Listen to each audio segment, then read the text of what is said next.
That's a fine bit of work back there. And we're glad to...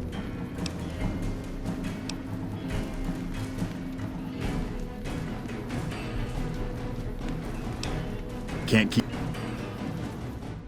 And so the courier who had cheated death in the cemetery outside Goodsprings cheated death once again, and the Mojave Wasteland was forever changed.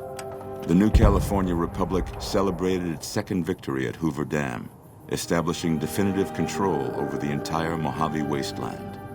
Soon after, they negotiated terms to annex the Strip, Freeside, and many surrounding communities.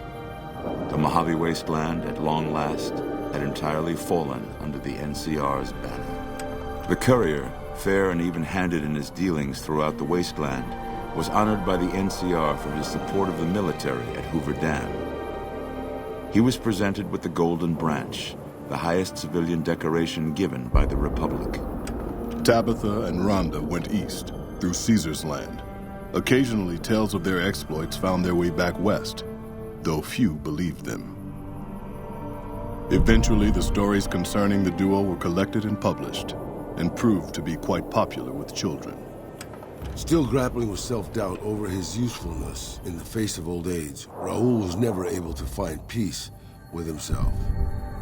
Eventually, he left the Mojave and assumed a new name, as he had done so many times before. With the help of the Gunrunners, the Boomers developed a healthy trading relationship with the NCR.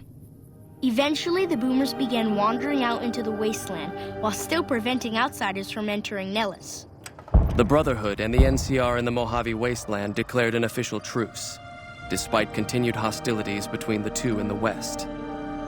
As per their agreement, the NCR handed over all suits of salvaged power armor, and in return, the Brotherhood helped patrol I-15 and Highway 95. Despite her departure from the group, the Brotherhood's peace treaty with NCR came as some relief to Veronica. Though she remained friendly with surface patrols, she was never again permitted to enter the bunker she once called home. Fearing for the safety of anyone she associated with, she continued her solitary life as a scavenger.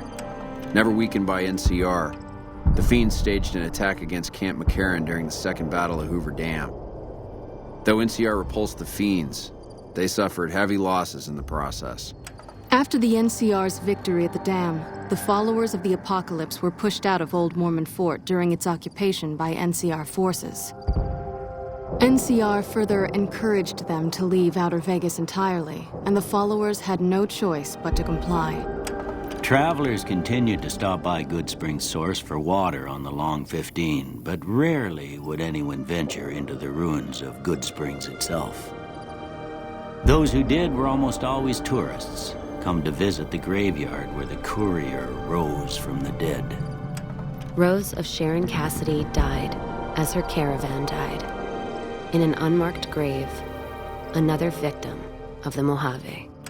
During the Battle of Hoover Dam, the Great Khans quickly evacuated Red Rock Canyon and headed north and east into the plains of Wyoming. There, they reconnected with the followers of the Apocalypse and rebuilt their strength. Bolstered by ancient knowledge of governance, economics, and transportation, they carved a mighty empire out of the ruins of the Northwest. Thanks to the courier and Lily, a cure for the Nightkin's schizophrenia was found shortly after Dr. Henry's experiment concluded.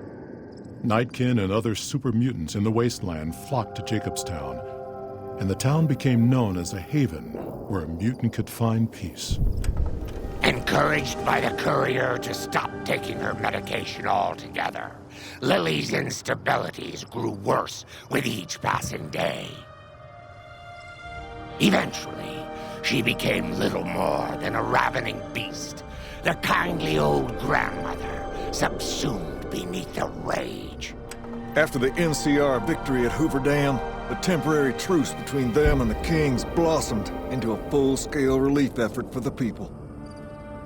While the NCR made repeated entreaties that Freeside join the Republic, the Kings steadfastly maintained their independence. After Ray's brain was transplanted into Rex's cybernetic body, it took Rex some time to adjust to the old scrapyard dog's memories. Eventually, Rex's mind settled peacefully, melding his own memories with that of long travels with Old Lady Gibson. With the dam firmly in their grasp, the NCR turned its attention towards wresting the correctional facility from Powderganger hands. The Powdergangers are no match for the battle-hardened troops of the NCR, and summary execution awaited the Powdergangers who managed to survive. Armed with a wide array of improvised explosives and stolen weapons, the Vault 19 Powder Gang tormented the Mojave Wasteland for years. Citizens of the NCR were favorite targets, and they always suffered the worst fates. After Hoover Dam, NCR helps rebuild Primm as a major stopping point on the Long 15. Though Primm citizens chafe under NCR's taxes, they benefit greatly from the increased protection and merchant traffic.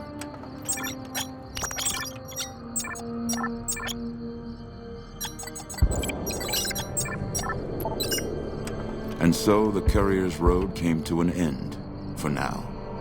In the new world of the Mojave Wasteland, fighting continued, blood was spilled, and many lived and died just as they had in the old world.